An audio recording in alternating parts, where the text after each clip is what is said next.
Well, there is something about being in these mountains that I love so much, man. Like, especially solo hiking.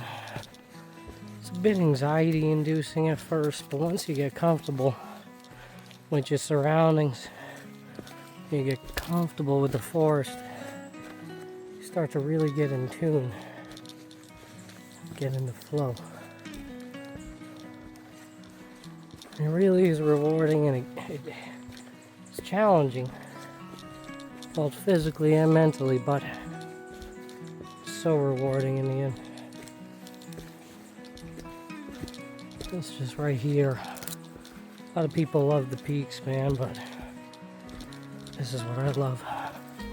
Just going through the trees, moving with nature, feeling the flow.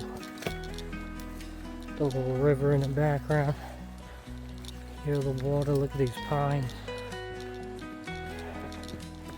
I feel like I'm in a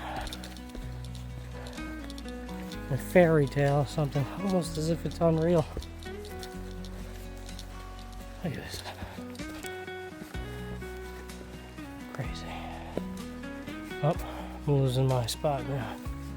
Too focused talking to you guys. Look at these boulders over here. Look at these boulders. Oh man. I love it, man. Beautiful.